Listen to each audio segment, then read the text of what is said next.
Você acha que a mídia, no final das contas, ela mais ajuda ou mais atrapalha? Você confia no Estado e na ciência para te livrar dessa crise? Você acha que ter fé é muito mais importante do que qualquer coisa? Numa situação de crise, você agiria de modo egoísta ou altruísta? Esse é o Análise de Obras. E hoje nós iremos falar de Contágio, filme de 2011. E não é apenas do Contágio que a gente vai falar do filme, a gente vai falar muitas coisas interessantes sobre o coronavírus e de como a mídia influenciou todo esse processo do coronavírus em paralelo ao problema do contágio que a gente vê também no filme. Meu nome é Henrique Oliveira. Meu nome é Francisco Parente. E saiba que nesse vídeo vai haver vários spoilers. Então, se você ainda não assistiu, assista e depois volte para ver o vídeo. Francisco, conta pra mim o que você achou do Contágio. Como foi pra você? Assim, é claro que o Contágio ele não é assim, um filme muito usual, né, do que a gente vê geralmente. Porque o Contágio, o protagonista é a situação, é a pandemia. Não é um personagem específico que tem que cumprir uma série de tarefas, não. Eles estão assim, tentando fazer assim, o retrato, né, de como o mundo reagiu, o mundo contemporâneo, né, são 10 anos atrás, mas ainda assim, porque lá eles não contavam que teriam um idiota no poder, né, dando soluções sem sentido, né, lá o único conspiracionista seria o Jude Law, né, como um jornalista independente, britânico e tal. Eu achei legal porque, assim, eles tentaram fazer um retrato do que seria. Então a gente vê o cara que perdeu a esposa para a pandemia, os órgãos sanitários, o governo, né? Como que o governo lidaria com isso, a população, as questões de infraestrutura, os cientistas, a mídia. Então, eu acho que assim, foi um filme legal, foi um filme bom. É uma pena que o filme só tem 1h40, né? Porque eu acho que ele acabou se apressando muito e além de ter sido excessivamente otimista, né? A pandemia dos caras dura 4 meses, né? Quer dizer, né, depois a vacinação, né, que eles fazem pelo sorteio, né, daria assim, tipo 1 ano, né, no final das contas, mas, tipo, eles achavam a vacina assim, né, então, assim, a gente que tá vendo esse filme de terror há 1 ano e meio, né, pra gente, o filme, ele soa assim, né, com algumas coisas, assim, parecem verossímeis, mas, no geral, é um belo filme, eu gostei, achei que ele tocou em pontos, sabe, acho que ele cumpriu a proposta dele. O que você achou? Então, nós estamos nesse momento da pandemia. Então, eu acho, eu sempre faço a mesma coisa, né? Eu assisto o filme, depois assisto várias pessoas que fizeram análise do filme no YouTube.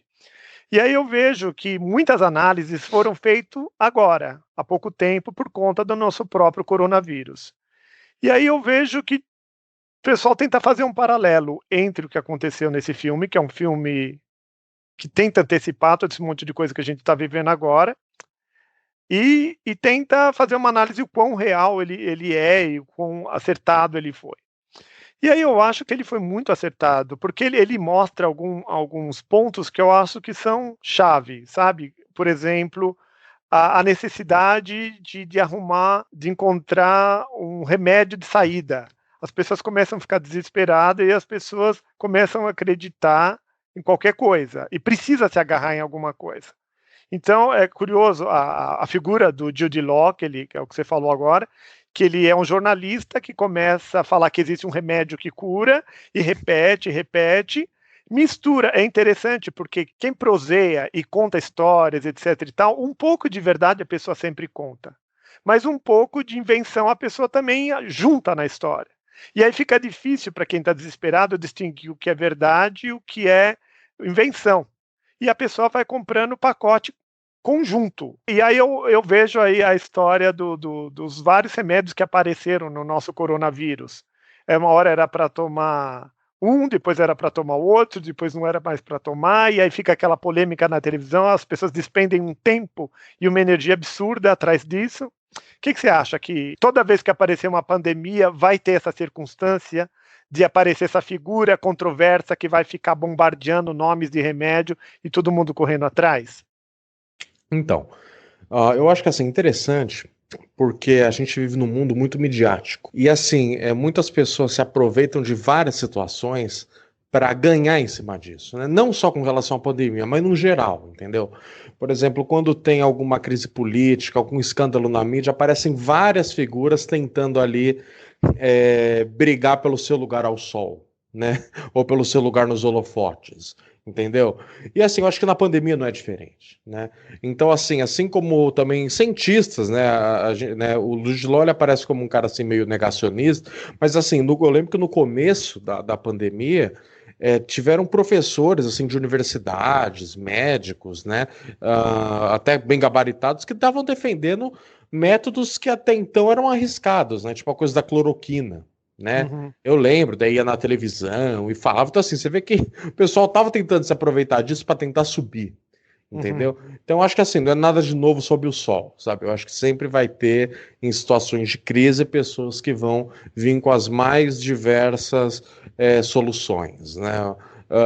Mas tem comprovação, não, mas tem um interesse da corporação que não quer que venda, não, mas eu tenho direito a tomar esse remédio, você não pode proibir, não, mas entendeu? Então, assim, eu acho que é sempre um mais do mesmo. O que que você acha? Eu acho que esse filme e a nossa realidade que a gente está vivendo, eles já mostraram que todo momento de crise vai ter esse terceiro elemento entrando na história, que é a figura controversa que vai ficar jogando opções e soluções possíveis, soluções imaginárias. E eu fico imaginando, inclusive, na peste bubônica, nas grandes pestes do passado, como eles não tinham, talvez, lógico que eles não tinham esses recursos que a gente tem hoje, mas eu acho que aí o ser humano se agarrava na espiritualidade. Aí era uma maldade divina, aí tinha que rezar multiplicado por 1000. É uma necessidade, parece que meio fundamental humana, de se agarrar a alguma coisa que traga conforto. Porque o medo da morte, é o medo de perder as pessoas queridas, o total desagregamento da vida e da sociedade tal qual, porque eu fiquei imaginando, nessas épocas aqui de coronavírus, tive vários amigos que tiveram alguém morrendo, né, um parente ou tudo mais. E aí o que acontece? Os cartórios estavam semi-fechados, as coisas não estavam funcionando, e a pessoa acabou herdando dinheiro, ou ficando sem o dinheiro, vivia com certo patrocínio de alguém, e aquele alguém morreu. Então você vê que aparecem situações que a gente nem imagina, sabe? Mexe numa rede, inclusive, de relações afetivas e econômicas, assim, de interpessoal. Você chegou a ver alguma coisa desse tipo ou não?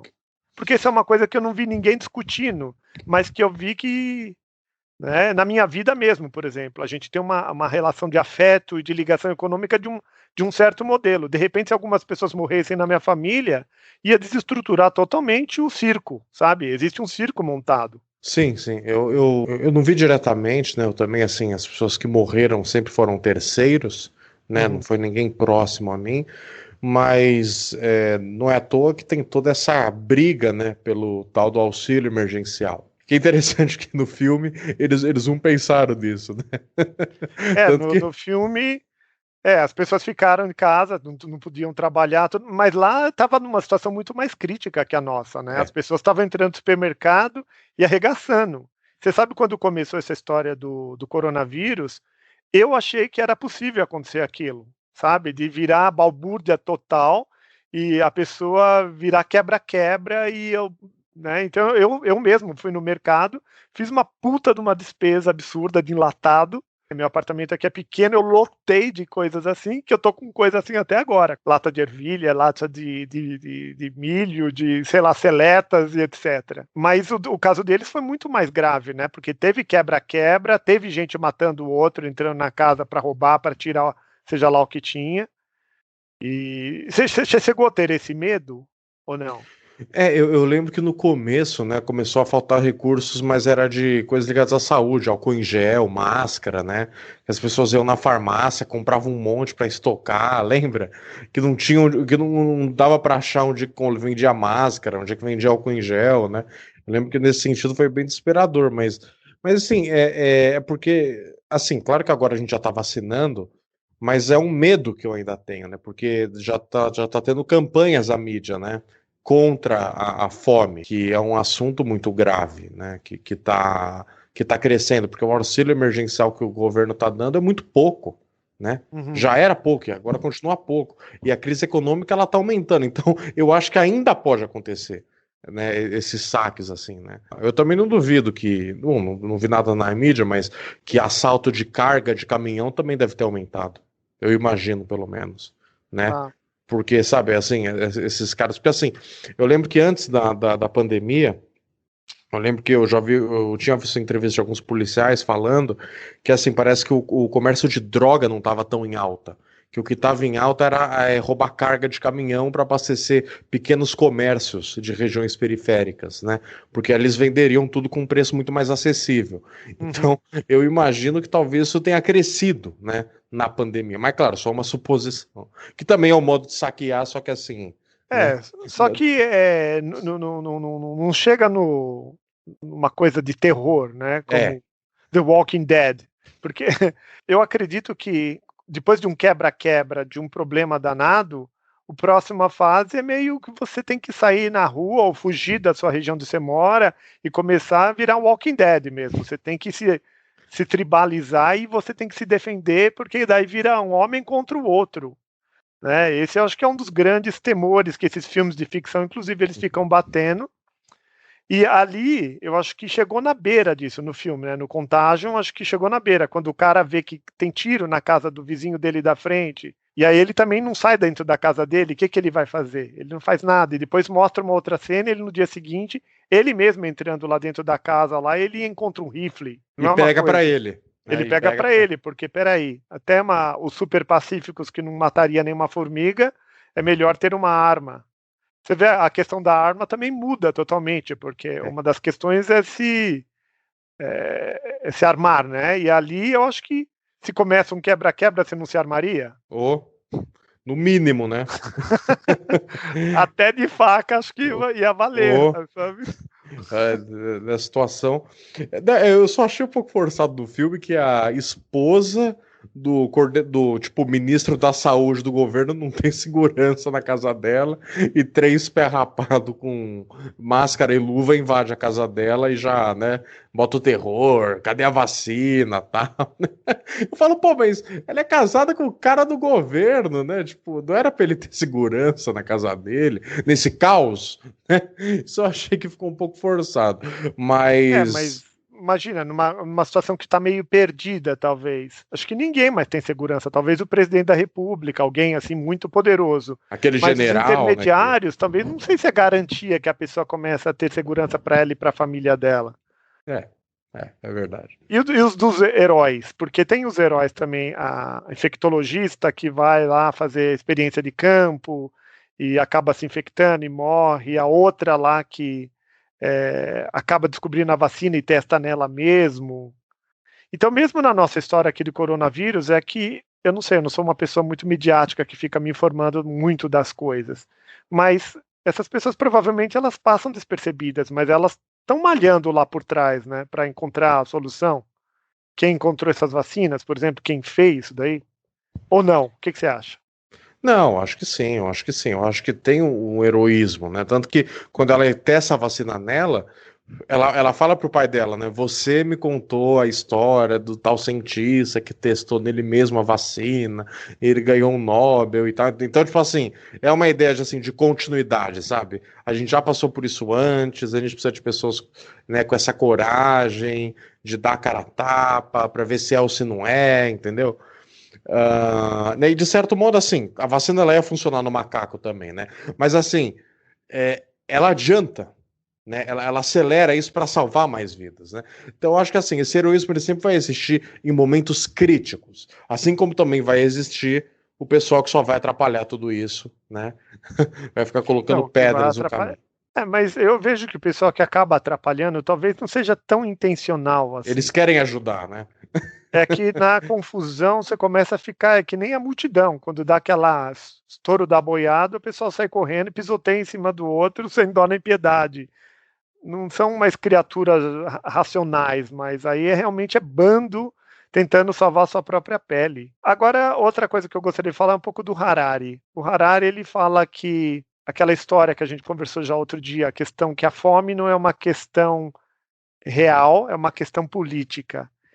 E que a nossa questão aqui do coronavírus, ela deixou de ser um problema tão real, lógico que é um problema real, tem gente morrendo e é real e dói, etc e tal, mas começou a ser muito mais um problema político. Muita gente querendo os holofotes, muita gente disputando para ganhar atenção, ganhar bônus políticos, ganhar créditos onde talvez não teria direito. E o que você acha que aconteceu aqui no Brasil nesse sentido? Você acha que muita gente quis pular na frente do holofote ao mesmo tempo, não? Então, é que eu acho que aqui no Brasil a gente tem uma situação um pouco peculiar, né?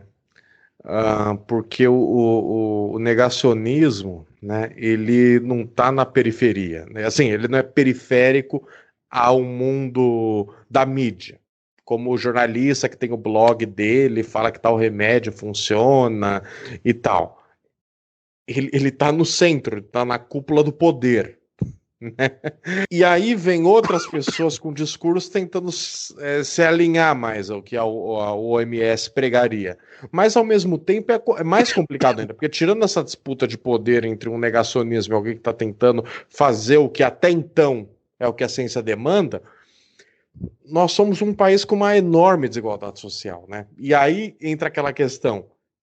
Também é político, porque assim, não tem como você virar para a pessoa e falar, fica na sua casa sem trabalhar. Se o cara não trabalhar, ele não come. Então é natural que ele passe a defender e falar, meu, que se dane, vamos para cima, vírus é tudo invenção. Quer dizer, claro, a gente falou que é comunismo, deram um golpe no país, a gente está vendo uma ditadura que não tem o menor sentido. Mas assim, o que é aquela coisa, no desespero, ela se alia ao discurso que vai dar uma segurança para ela. Né, por mais simplista e superficial que seja esse discurso. Mas é interessante isso. Então, assim, eu acho que no Brasil é um pouco peculiar, porque a gente tem uma situação sociológica muito complicada, certo? E a gente tem uma situação política que já era complicada antes do coronavírus. Então, eu acho que, assim, o coronavírus realmente ele virou uma causa para as pessoas ganharem em cima. Seja o cara que vai falar, não, eu segui a ciência, bibibi, ou fala, não, a OMS tem seus interesses, a gente tem que trabalhar, quem não trabalha não come, bibibi, entendeu? Então, assim, eu acho que só precisava de uma crise para começar a surgir esses heróis pensando no final da crise, que vai coincidir com o ano de eleição para a presidência da República e para os governadores de estado, que são os momentos chaves do poder. Né, onde as coisas acontecem de fato. E tudo isso passa pela democracia, então a mídia é fundamental para convencer o povão a votar. Povão também somos nós, é claro. O que você acha? Eu não sei, eu não sou uma pessoa tão que acompanha a mídia, então eu não sei como que o pessoal está jogando. Eu sei que eles estão jogando, inclusive eu acho que eu só assisto canal aberto praticamente quando eu vou em algum comércio. Então quando eu entro aqui na lanchonete aqui perto de casa, que eu almoço lá constantemente, eu entro, é quando eu vejo a televisão. E surpreendentemente a televisão, ela não para, né? Então nesse momento aqui eu vejo que não teve uma vez que eu entrei na lanchonete, no restaurante, que tinha televisão ligada e não se estava falando de coronavírus. Então é coronavírus manhã, tarde, noite, madrugada. E aí eu acho que realmente a mídia tem um papel muito importante nessa conscientização ou nessa alienação coletiva. Ela repete o que ela entende, o que ela acha que é interessante para ela, ou quem dirige esses grandes canais de mídia. Eu queria contar até uma experiência interessante. Eu fiz aula de francês durante um bom tempo com um professor que era de Costa do Marfim. Então, ele, é lógico, ele era nativo em francês, porque ele cresceu na Costa do Marfim, ele vinha aqui em casa, a gente fazia aula. E aí eu achei curioso, na época eu já estava falando relativamente bem francês, então a gente resolveu explorar os países da África. E na época a Costa do Marfim estava tendo um golpe militar. E nesse golpe militar lá da Costa do Marfim, a primeira coisa foi interessante porque foi a primeira experiência direta que eu tive com isso, não foi racional. Eu tive uma pessoa que era da Costa do Marfim na minha frente e a gente entrava na internet em todos os canais da mídia que existia da Costa do Marfim naquele momento. E aí a gente via que o que se repetia nas mídias, no tudo que estava sendo divulgado, era tudo do sistema tirânico que estava lá realmente dominando o pedaço. Então, eu vejo que aqui no Brasil, em qualquer lugar do mundo, acho que é assim, quem está controlando o poder, a primeira coisa que ele tem de fazer é agarrar nesses intermediadores da mídia, ou numa rádio, ou numa televisão, ou nos dois, ou hoje em dia na internet. A pessoa ela tem que colocar todos os tentáculos dela, né, nesse local de, de, de, de emissão. Ela tem que emitir a verdade dela e repetir sem parar. E aquilo foi muito surpreendente ver que, por exemplo, eu como uma pessoa externa que não estava entendendo nada, não conheço o problema deles, não conheço o real ou o mais real que podia estar acontecendo lá no país deles, eu ouvia aquele tema monolítico repetindo e repetindo, repetindo aquelas mesmas coisas. Aí o professor dava para mim, né, eu tentar ouvir lá o cara falando em francês e tentar entender e depois conversar com ele em francês tudo aquilo que estava acontecendo ali, né? E era o discurso meio que monolítico. E eu acho que aqui no Brasil, embora a gente esteja numa democracia, não é bem assim, mas dentro da democracia tem essa questão, né? Eu sei que os políticos brasileiros, principalmente do Norte e do Nordeste, não sei se estou fazendo um movimento, uma fala super preconceituosa, mas eu sei que eles são donos de rádio, eles são donos de canais de televisão, eles são donos desses meios. O que você acha disso? Porque você é da comunicação social. Você acha que, por exemplo, se você fosse um grande tirano, o que você faria também? Você aprenderia a televisão lá? Você ia dar um jeito de pôr o seu discurso repetidamente lá nesse meio, ou não? É interessante, porque assim, um mundo dominado pela TV e pelo rádio é uma coisa. Um mundo onde a TV e o rádio dividem espaço com redes sociais é outra coisa, né? Porque a rede social, ela dá uma maior autonomia para o sujeito, né? Para o modo que ele vai se inteirar desses debates, entendeu? Então, assim, eu acho que é uma coisa muito mais fragmentada, entendeu? Não é mais uma comunicação que pensa nas massas, né? Uma coisa uniforme, que não dá para distinguir o aqui e o lá, mas uma questão de multidões, entendeu? Multidões que compõem uma sociedade, certo? Grupos que têm sua identidade, mas que está todo mundo convivendo no mesmo âmbito geográfico. Então, eu acho que, nesse sentido, a gente vai muito assim para emissoras que tentam jogar de acordo com tribos, entendeu? Então, assim, vai ter emissora que vai falar que se dane, vamos pra fofoca, quem sabe é Deus, o homem não sabe nada, não tem. A gente tá vendo uma tragédia, não tem o que fazer, não é culpa do presidente, nem do governador, nem da China, nem né, de nada. A culpa é do vírus, a gente tem que tentar não morrer. Tem gente que vai falar, não, a culpa é sim do presidente, o presidente não trabalha, a culpa é dele, ele é um negacionista. Tem outras emissoras que vão falar, não, não, não, não, não. A culpa é dos governadores, deixa o presidente trabalhar, ele é um cara super sensato, ele tá lutando pelo Brasil, ele não quer que a gente seja escravo da China. Também não sei onde a China entrou no meio, mas tá cara lá no meio. Né, que falou que a vacina tem um chip, né, que vai te transformar num comunista. Vai te transformar num comunista, né? Olha só. Então, e assim, então eu acho que o problema é que atualmente essas emissoras elas estão jogando muito com grupos, sabe? Elas fazem programa que elas sabem que vai para o YouTube, que tem uma página no Instagram, tem uma página no Facebook e tem pessoas que vão seguir e esse é o perfil sabe, de quem vai estar ali. Entendeu? Então, eu acho que essa é da comunicação para uma massa uniforme, eu acho que ela está perdendo força cada dia que passa, né? Então, se o governo quiser controlar a mídia, que nem, por exemplo, né, a gente sabe que no Brasil tem essas concessões de rádio e televisão, e é um modo do governo colocar sua influência ali. Fala, ó, e a Globo é a emissora que mais bate no governo. E as outras emissoras ou falam, não, não, não, não, não, não vão falar disso, ou falam para passar um pano, ou para falar, não, vocês estão interpretando mal, né? Mas no mundo das redes sociais, eu acho que isso não tem mais tanta força assim, entendeu? O que você percebe sobre isso? Eu tenho essa visão que eu acho que é muito superficial. Eu não tenho uma visão clara, talvez como a tua. Gostei bastante do que você falou, porque eu não assisto a rede aberta. Então, em grande medida, a mídia acaba não me influenciando muito. Então, eu leio esses autores, tipo Harari. Eu acho que eu leio esses analistas grandes, ou procuro me aproximar dessas pessoas.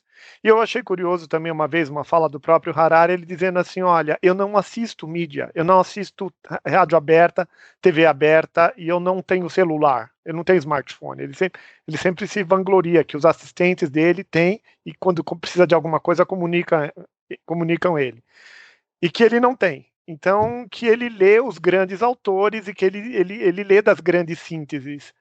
E aí ele faz o juízo de valor dele. E aí eu acho bonito, porque ele realmente é uma pessoa muito conhecedora, muito sábia. Eu já me sinto menos, assim, eu realmente não sou um grande leitor dos grandes autores, e eu não leio a mídia. Então, no final das contas, eu acabo formando a minha ideia com diálogos como esse, como o nosso. Eu vejo como as pessoas vão se posicionando. E eu sou uma pessoa muito ligada também à meditação, a sentar em silêncio e tudo mais. No final das contas, eu acho que eu tento encontrar uma versão de resposta muito humana, muito minha, frente ao que está acontecendo. Eu acho que em alguma medida isso é salutar, pelo menos é salutar para mim, porque eu não passo pela angústia. Porque eu fico imaginando uma pessoa, por exemplo, o cabeleireiro, onde eu corto o cabelo. Né, eu converso muito com um camarada e ele falou assim: olha, Henrique, eu acordava de manhã, eu punha a televisão, depois eu ia para o rádio, depois eu ia para a televisão. E ele fica sendo bombardeado o tempo todo por aquele monte de informação. E eu vejo isso como sendo, sabe, a pessoa tomando goles e goles de veneno, porque um fala uma coisa, outro fala outra, outro fala outra, você já está agitado, você está com medo, e as falas são muito plurais e são muito agressivas muitas vezes. E aí, que resultado deu para ele? Então, eu acabo achando nessa minha estratégia pessoal de meditação, silêncio, não quero ouvir, vou tentar acolher e ajudar na medida do meu entendimento, mas eu não quero me envenenar. Parece que esse negócio envenena a alma. Você acha que envenena a alma ou não? Imagina uma pessoa agora no próprio coronavírus escutando televisão das 8 horas da manhã às 10 horas da noite. Então, porque é aquela coisa. Ao mesmo tempo, eles querem vender uma narrativa, né? O que passa naquele espaço televisivo, né, é uma narrativa construída, certo? Ele, né, tem um início, um meio, um fim, uma solução. Às vezes tem um vilão, tem um herói, né? Então, assim, aquilo é tudo uma história, né? Eles estão ali tentando dar ordem, né, para o que acontece no mundo, que acontece de modo caótico, aleatório, certo? Eles estão tentando dar uma ordem ali. Isso que é transformar em narrativa, certo? Você pegar aqueles elementos e ordenar eles e falar, ó, vamos entender. Senta que lá vem a história. Pô, era divertido, né? Uhum. Entendeu? Então, eu acho que, em certa medida, isso pode acabar fazendo mal, porque a pessoa ela pode se perder nessas narrativas televisivas e, sim, ter uma certa idolatria pelas imagens que se passam na mídia. E aí ele abdica completamente do pensamento crítico dela, não tem esse espaço de contemplação, de meditação, de reflexão sobre o assunto e vira um simples reproduzir, né? Ó, deu na TV isso, isso, isso. Só que a televisão, ela não te dá uma reflexão, ela te dá informações. Ela tá lá para informar, ela não tá lá para te ensinar a pensar, Não, mas né? ela acaba puxando para determinados lados, e eu acho que muitas vezes ela vai lá fazer aquelas entrevistas de rua, aquelas entrevistas em hospitais, e bota aquelas situações medonhas, pessoa morrendo, outro chorando, outro gritando, e esse tipo de coisa envenena. O outro que estava lá na paz dele, talvez fazendo o seu almoço, está ouvindo a televisão ao mesmo tempo, quando ele vai almoçar, ele tá parecendo uma britadeira, ele está agitadíssimo. Porque, lógico, viu a pessoa gritando, outro chorando, contando aquela história cabeludo que não tinha dinheiro, porque não pôde trabalhar, e ainda a mãe ficou com. Quer dizer, histórias ruins sobejam, né? Sem dúvida alguma. Eu também acho que. Mas é sempre assim, né? Isso sempre vem demais, né? Essas. Né? Acho que também é o jogo da televisão, né? Se ele vai falar pandemia, ele vai falar, é pandemia, é uma gripe, vai ter que ficar de cama, evite Sim. esforço, beba bastante água. Não. A gente tem que vender isso aqui, né? Então vamos mostrar o cara morrendo. Falta de ar, né?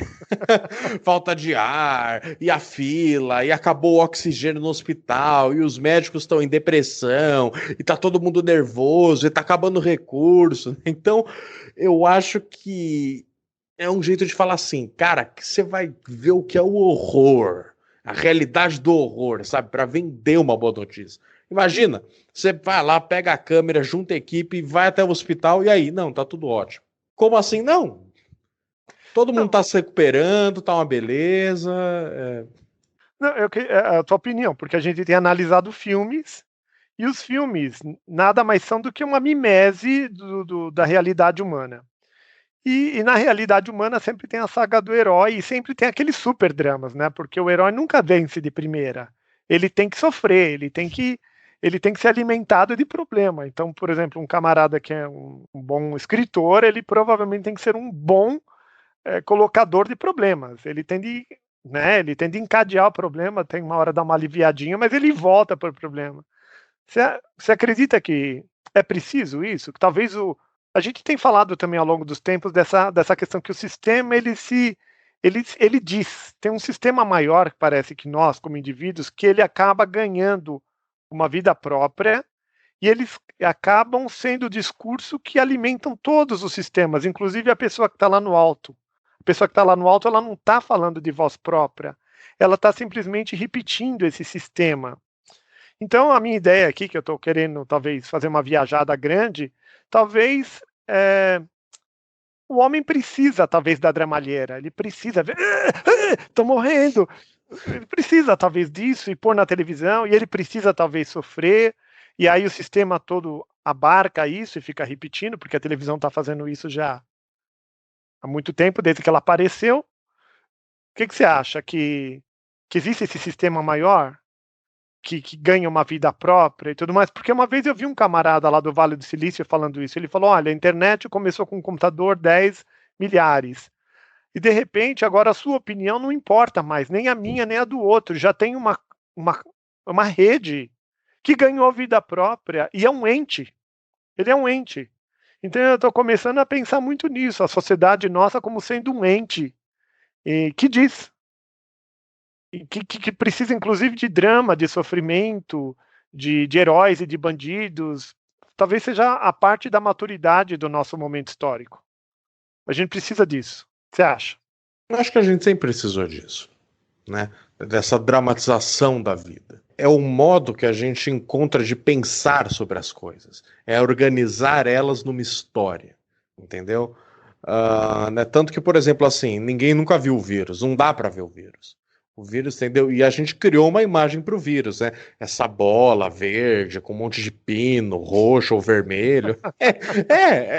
A gente está elegendo o nosso vilão, esse monstro que está assombrando a gente, Uhum. certo? A gente está colocando isso. Acho que é o modo que a gente tem de refletir e pensar sobre o mundo.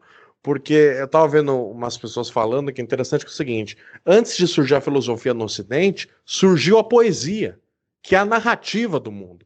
Primeiro, a gente organizou o mundo numa narrativa. A mitologia é isso. E a mitologização do mundo é a gente organizar o mundo com personagens, com narrativas, com histórias, com tramas de começo, meio e fim. Tem uma moral na história. Então, acho que assim, a gente está só reproduzindo o que a gente sempre fez, sabe? Eu acho que a mídia ela tem esse papel, né, de criar essas novas mitologias, essas novas dramatizações. Mas que Que, não que se for ver bem, não é bem delas, né? É de todos. É é inconsciente, esse exatamente. ente Ele grande, abstrato, demanda isso. que demanda da mídia e das pessoas, das autoridades que estão lá no alto, do pequenininho que estão lá no baixo, eles vão e vai virando. Talvez, fico até imaginando o que seria uma maturidade histórica, uma maturidade de períodos, porque a gente passou por vários períodos na história, né? Primeiro era antropocentrismo, depois era teocentrismo.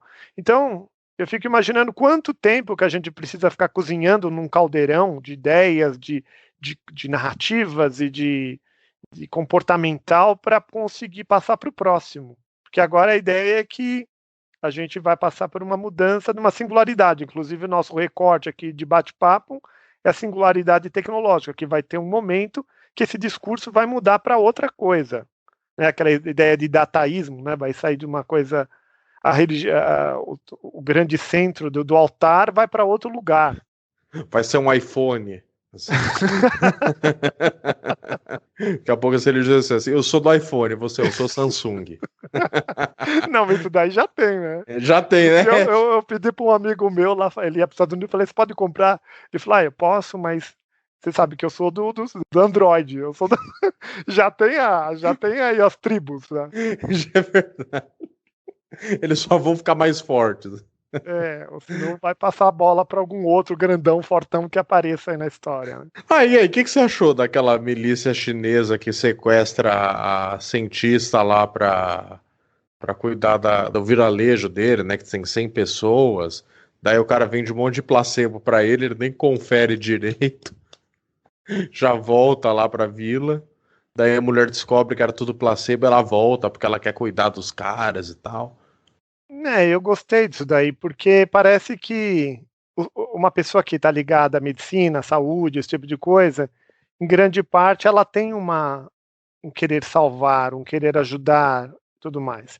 Ela foi ali com o objetivo de encontrar lá o marco zero da doença, acabou fazendo a pesquisa dela, foi raptada e, na verdade, ela se envolveu afetivamente. Então, uma vez que aquelas pessoas fizeram sentido para ela, imagina também um vilarejo inteiro, enorme, de pessoas empobrecidas, morreu um monte de gente.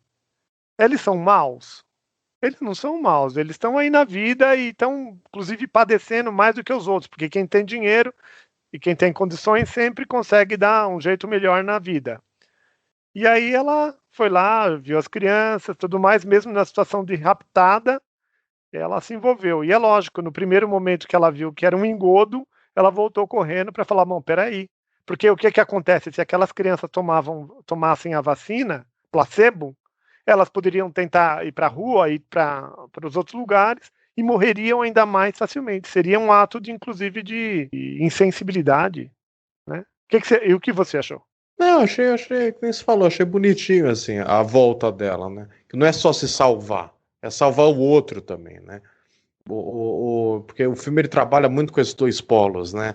Os altruístas, a pesquisadora que vai para o campo, que acaba se infectando, que morre, e os egoístas que falam, não, eu quero me salvar, se eu tiver que entrar na casa de alguém e matar todo mundo para roubar comida, eu mato, né? Então acho que ficou trabalhando, assim, nesses dois polos, sabe? Né? Quem vai ser oportunista e lucrar com isso, que nem o Jude Law, né? Quem tá querendo, né, usar isso para salvar mesmo, assim, para, sabe, fazer pelo outro, não é oportunismo, é preservação da espécie, que nem a mulher que se vacina. Ou no final também o médico lá que vai dar a dose dele pro garoto, né? Sim. É legal isso também, né? Ele salvar o filho do cara, né? Não ter ficado com raiva do cara, porque o cara, quando descobriu lá que ele tinha ia avisado a rolar uma esposa. Pandemia, que ia ter um problema lá, ele. Que é do recado da esposa. Acho que talvez tenha sido ele que tinha divulgado e posto essa informação para rodar. E, na verdade, então, o Lawrence Fishburne deveria ter ficado com raiva dele, que eu não lembro o nome do personagem. O Morfeu. O Morfeu.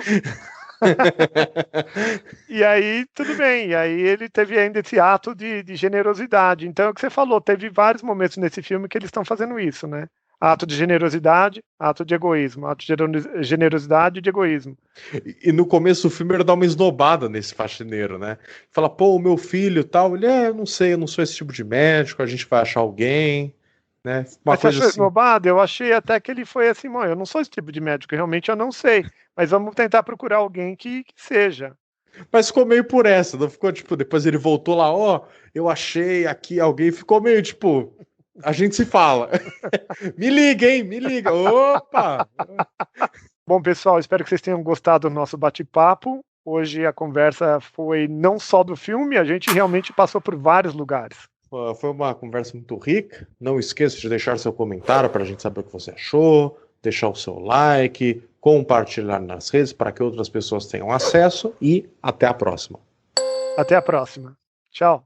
Tchau, tchau.